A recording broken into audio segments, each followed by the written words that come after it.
Hello friends, గుండె నిండా గుడి గంటలు జూన్ 27 ఎపిసోడ్ అయితే ట్విస్ట్ చాలా బాగుందండి. వీడియో అయితే చివరి వరకు చూడటానికి ట్రై చేయండి. అలాగే వీడియో నచ్చినట్లయితే ఒక లైక్ ఇవ్వండి. ఇప్పుడైతే మనము వీడియోలోకి వెళ్ళిపోదాం. పెళ్ళైతే సవ్యంగా జరిగిపోయింది, ఏ ఆటంకం లేకుండా జరిగిపోయింది అని చెప్పి రోహిణి మనోజ్ అయితే మాట్లాడుకుంటారు. ఆ తర్వాత ఇదేంటి ప్రభావతిని అయితే వెతుకుతూ ఉంటారు. వచ్చి ప్రభావతి ఏంది కనిపించిందా అని సత్యం అయితే అడుగుతారు. ఇంకా అలాగ అందరూ మాట్లాడుకుంటూ ప్రభావతిని వెతుకుతూ ఉంటే కామాక్షి మతిలో అక్కడ ఉండే గెస్టులతో ఇది నేను 5 చీటీఎస్ చేయించుకున్నాను అది ఇదని మాట్లాడుకుంటూ వచ్చి తనకు కూడా వెతుకుతుంది. అప్పుడు వాళ్ళ ఆయన అడుగుతాడు, ఏం వెతుకుతున్నావని. మీరు ఏదో పారేసుకున్నారు అందుకే వెతుకుతున్నా అంటుంది.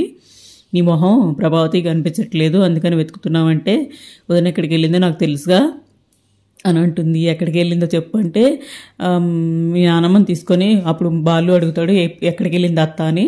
మీ నాన్నమ్మ తీసుకొని ఇంటికి వెళ్ళిందిరా, ఇంట్లో చేయాల్సిన పని ఉందంట అందుకని చెప్పి ఇంటికి వెళ్ళింది అని చెప్తుంది. ఆ ముఖం ముందే మనకు చెప్తే మనము కూడా వచ్చేవాళ్ళమే కదా, ఇంటికి వెళ్ళాక చేసుకోవచ్చు కదా అని మనోజ్ అంటాడు. ఇంకా అలాగా అయిపోతుంది అక్కడ వాళ్ళ కాన్వర్సేషన్ అయితే అక్కడ అయిపోతుంది. ఆ తర్వాత అయితే రోహిణికి వాళ్ళ మామయ్య గారు చెప్తారు, మనం వెళ్ళాలి, మనం ఇంటికి కాదు వెళ్ళి అయితే మనం కూడా ఇంటికి వెళ్దాం పదండి అని అప్పుడు అందరూ అంటారు. ఇప్పుడు ఇంటికి కాదు, మనం కులదైవం గుడికి వెళ్ళాలి, అక్కడ కూడా పూజ చేయించుకోవాలి, అక్కడ బాలు మీనాలు కూడా చేస్తారు, అప్పుడు హడావుళ్ళు అయిపోయింది కదా, ఇప్పుడు చేసుకోవాలి పదండి అని చెప్పి అందరూ బయటకు వస్తారు. అప్పుడు రోహిణికి పిఏ అయితే కనిపిస్తాడు. పిఏ పరిగెత్తుకుంటూ వచ్చి, బాలు కొట్టాడు కదా పిఏని, కారు దిగిన తర్వాత పరిగెత్తుకుంటూ వచ్చేసరికి రోహిణి పెళ్ళి అయిపోయిందని చెప్పి చాలా బాధపడతాడు. తన లోపలికి వచ్చేటప్పుడు బాలు కనిపిస్తాడు, ఏ పులగంపరా అని. వీడికి కొంచెం అలర్ట్ అవుతాడు, తను చూసి అమ్మ వీడు ఇక్కడ ఉన్నాడు మళ్ళీ కొడతాడు, కనిపిస్తే కారణం చెప్పుకుని కొడతాడని చెప్పేసి భయపడతాడు. ఆ తర్వాత రోహిణికి అయితే ఫోన్ చేస్తాడు. ఫోన్ చేసి ఏంట్రా ఎందుకు చేసావు అంటుంది. నీకు చెప్పాను కదా కళ్యాణి నువ్వు నాకు కావాలని, ఇప్పుడు నువ్వు కలుస్తావా నన్ను కలవమంటావా, ఎలా అయితే ఏంటి అది చెప్తాడు. అప్పుడు పెళ్లి కూతురు కోసం రూమ్ అలాట్ చేశారు, అందులో ఉండు వెయిట్ చెయ్యి నేను వస్తాను అని చెప్పి ఫోన్ పెట్టేస్తుంది. పెట్టేస్తే మనోజ్ వచ్చి అడుగుతాడు, ఏంటి రోహిణి ఎవరు ఫోన్ చేశారని. అప్పుడు విద్య తన ఫ్రెండ్ ఉంది కదా, విద్య ఫోన్ చేసింది, ఏదో వస్తువు కనిపించట్లేదంట, వెతుక్కొని తీసుకొని వస్తాను అని చెప్పి వాళ్ళు వద్దన్నకనే వెళ్ళిపోతుంది. ఆ తర్వాత అందరూ బయట నిల్చుంటారు. ఇప్పుడు మన బాలు ఎంటర్ అవుతాడు. బాలు వచ్చి వెతుకుతూ ఉంటాడు. ఏంట్రా అప్పుడు పులగంప అంటుంది, ఏంటండి వెతుకుతున్నారు, నేను ఇక్కడే ఉన్నాను కదా అంటే, నువ్వు గురించి కాదు అంటాడు. మరి అత్తయ్య గారి గురించి ఎందుకు పిలిచి తిట్టించుకోవడానికి అని అంటాడు. పెళ్లి కూతురు ఏది అని అడుగుతాడు. నీకెందుకురా పెళ్లి కూతురు అంటే, నువ్వు పారిపోయినట్టు అమ్మాయి కూడా పారిపోవాలి కదరా అంటాడు. అప్పుడు మనోజ్ అంటాడుకి, కాదురా నన్ను రోహిణి ఇష్టపడి ప్రేమించి పెళ్లి చేసుకుంది అంటాడు, అందుకే కదరా పారిపోతాలి అంటాడు. ఆ తర్వాత తను లగేజ్ తెచ్చుకోవడానికి వెళ్ళింది అంటాడు. ఆ తర్వాత కారు అయితే పదండి కారులో వెళ్దామంటే, నీ కార్లో ఎవరు వస్తారు, నాకు ₹1,00,00,000 ఇస్తే రెంట్ ఇచ్చే కార్లు కూడా దొరుకుతాయి, రెంట్ ఇస్తే ₹1,00,00,000 కార్ అయినా దొరుకుతుంది, నేను అందులో వస్తా అంటాడు. అవునరా మీ మలేషియా మా పంపించిన కార్లు రా, మేమైతే వెళ్ళిపోతామని చెప్పి మీ నాన్న అయితే లాక్కొని వెళ్తాడు. అప్పుడు మీనాకి కాలుకు దెబ్బ తగులుతుంది. అప్పుడు మరి ఇంకా దెబ్బ తగిలితే తన కూర్చోబెట్టి తనకి ఏం జరిగింది ఏంటి అనేది చూస్తారు. అప్పుడు కాలు మీద ఒకటి పీకుతాడు బాలు. అందరూ వచ్చి బాలు తల మీద అయితే మొట్టికాయలు వేస్తారు. ఇన్ని మొట్టికాయలు ఒక్కరే ఎలా వేసారని తను జోకేస్తాడు.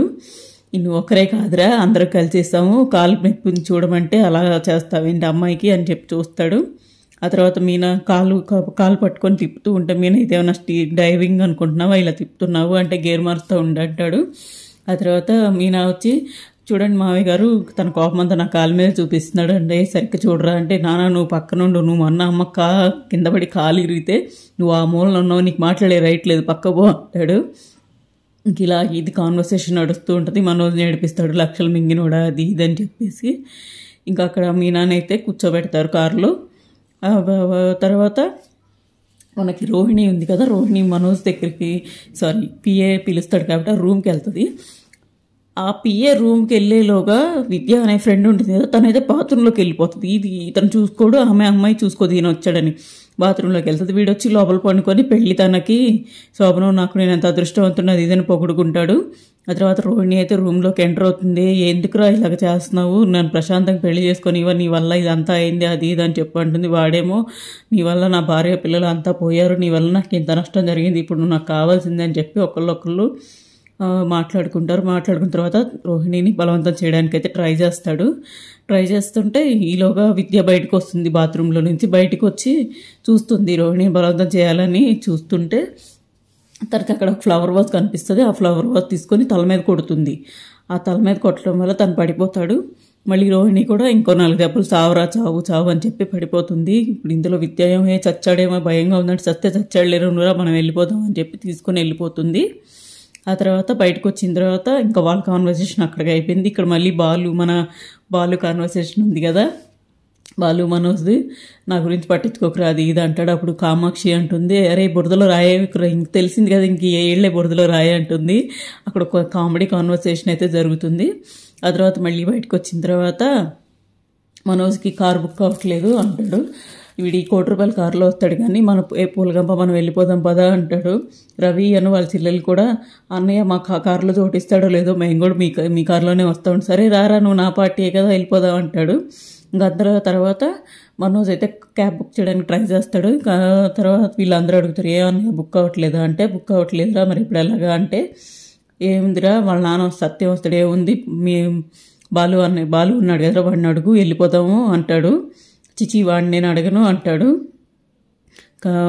అప్పుడు రవి అంటాడు, నాన్న ఎంత దూరం ఉంది ఇక్కడి నుంచి మన గుడికి అంటే 5 కిలోమీటర్లైనా ఉంటుంది. అప్పుడు బాలు వచ్చి వీళ్ళిద్దరూ భార్యాభర్తలు ఇద్దరు ఆ పార్లర్ మొగుడు మలేషియా అల్లుడు ఉన్నాడు కదా వీడికి సిక్కుసారో శివుని ఎత్తురు ఏమి లేవు వీడు అడగచ్చు కదా అడిగితే తీసుకెళ్తాను అని చెప్పి అంటాడు. ఆ తర్వాత వీళ్ళిద్దరు పాదయాత్ర చేసుకుని వస్తారులే డాడీ మనం వెళ్దాం పదండి అంటాడు. ఇంకా అట్లా కామెడీ కాన్వర్సేషన్ అయితే నడుస్తూ ఉంటుంది. ఇంకా అలాగా ఈ సీరియల్ అయితే ఎండ్ అయిందండి. మొత్తం ఏదైనా కొంచెం మిస్ అయ్యి ఉంటే క్షమించండి. రేపటి ఎపిసోడ్లో అయితే వీళ్ళు గుడికి వెళ్ళి పూజ చేయించుకోవడం అవన్నీ ఉంటాయి. ఈ వీడియో నచ్చినట్లయితే ప్లీజ్ ఒక లైక్ అయితే ఇచ్చి వెళ్ళండి. లేదా వీడియో నచ్చితే సబ్స్క్రైబ్ చేసుకోండి. Thank you so much for watching.